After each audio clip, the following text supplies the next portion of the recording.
Raja Zulkarnain terkenal sebagai salah satu tokoh pemimpin yang bijaksana dan saleh. Namun siapa Raja Zulkarnain itu? Bagaimana kehidupannya dalam sejarah Islam? Ternyata pertanyaan tersebut menjadi pertanyaan yang sering ditanyakan ketika seseorang belum mengetahui bagaimana kisahnya. Apakah kisah dari Zulkarnain itu sendiri terdapat dalam Al-Quran? Ia bukanlah seorang nabi melainkan merupakan hamba yang soleh. Dalam 25 nabi dan rasul nama Zulkarnain juga tidak ada. Dalam kisah Zulkarnain merupakan sosok hamba yang soleh dan mempunyai kehebatan dari Allah, sehingga ia dapat menjinakkan kaum perusak yakni Yakjuj dan Makjuj. Ia juga bukan hanya seorang hamba yang soleh saja tetapi merupakan pengembara yang lebih sampai ke timur dan barat. Secara harfiah, Zulkarnain itu mendapat julukan sebagai dia yang mempunyai tanduk dua. Karena memang ialah pemimpin yang hebat serta adil yang membina tembok pemisah Yakjuj dan Maksud dari penyerang orang barat. Kisah Raja Zulkarnain yang disukai rakyatnya, adanya kisah dari umat terdahulu yang ada dalam Al-Quran bertujuan supaya umat manusia dapat mengambil ibrah dari kejadian tersebut. Sedangkan salah satu kisah orang yang soleh kemudian diceritakan dalam Al-Quran adalah kisah Raja Zulkarnain. Dia merupakan sosok pengembara yang kuat, selalu menyuruh kepada kebaikan dan bijaksana. Kisahnya terdapat dalam Al-Quran Surat Al-Kahfi ayat 83-101. Dalam Al-Quran memang tidak ada cerita secara detail Zulkarnain itu tinggal di mana, kemudian anaknya siapa. Kebanyakan ulama berpendapat bahwa Zulkarnain adalah seorang raja.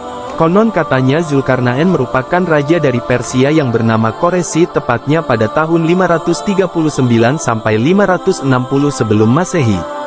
Karena kebijaksanaan dan keadilan yang dimiliki oleh raja tersebut, nyatanya Zulkarnain disukai oleh rakyatnya.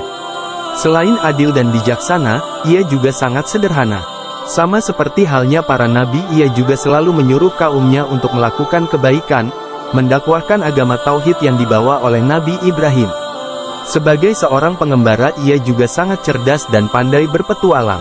Dalam pertualangannya dari barat ke timur ia juga menyebarkan agama tauhid serta menguasai bahasa berbagai dunia. Untuk urusan berlayar Zulkarnain juga merupakan ahlinya. Kelebihan ilmu dan kekuatan seperti yang sudah dijelaskan sebelumnya bahwa kisah Raja Zulkarnain itu tidak luput dari karunia yang sudah Allah berikan kepadanya. Suatu hari saat dalam perjalanan ia sampai di belahan bumi barat dan mendapati suatu kaum. Mengetahui akan hal tersebut Raja Zulkarnain diberikan pilihan apakah akan menghukum kaum tersebut dengan siksaan atau berbuat baik. Karena Allah memberikan ketajaman siasah syariah kepadanya, ia membuat keputusan dengan kaum tersebut. Apabila kaum tersebut membuat kerusakan akan mendapat hukuman serta dikembalikan kepada Tuhannya. Mereka juga akan mendapat azab dengan sangatlah pedih. Apabila mereka beriman dan melakukan amal soleh, ia akan mendapatkan balasan yang baik pula serta mereka akan mendapatkan kemudahan. Dalam membuat keputusan tersebut, Zulkarnain membuat keputusan yang sesuai dengan cara serta ketakwaannya dalam menjalankan perintah dari Allah. Membuat tembok dari besi. Setelah itu ia melanjutkan perjalanannya dan sampai di bagian bumi lain bertemu dengan Baina al-Sadain. Baina al-Sadain itu sendiri merupakan suatu wilayah yang berada di antara dua gunung yang tingginya sama. Di tempat itu juga ia bertemu suatu kaum yang hidup ketakutan sebab terancam oleh suatu kelompok perusak atau Yakjuj dan Makjuj. Kisah Raja Zulkarnain yang bijaksana serta adil tersebut juga terkenal ketika ia membuat tembok penghalang. Ternyata yang membuat kaum pada dua gunung yang tingginya sama tersebut ketakutan adalah kaum perusak yakni Yakjuj dan Makjuj. Ia merupakan orang-orang yang membuat kerusakan di muka bumi, negeri, membunuh serta merampas makanan apapun yang ada di muka bumi. Ternyata kaum yang Raja bijaksana temui itu merupakan kaum yang teraniaya. Mereka menceritakan apa yang sudah mereka alami kepada Zulkarnain. Lantas kaum tersebut meminta bantuan Zulkarnain untuk membuat dinding pembatas antara mereka. Apakah Raja adil tersebut akan mengabulkannya?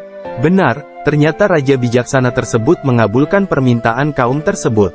Hal tersebut ia lakukan karena sifat luhurnya yang ingin memperbaiki terjadinya kerusakan di bumi Allah. Selain itu juga menjadi bentuk rasa syukur kepada Allah atas kekuasaan yang sudah Allah berikan kepadanya.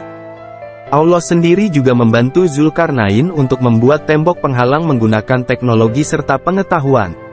Ternyata tembok tersebut terbuat dari besi yang dipanaskan dengan api sampai mendidih.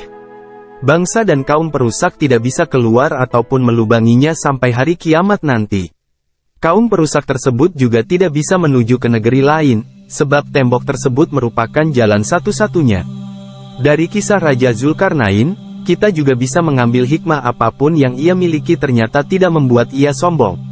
Justru ia merasa rendah hati sebab ia tidak mau menerima upah meskipun ada yang menawari untuk memberinya imbalan mahal. Segala sesuatu yang ia miliki merupakan titipan dari Allah.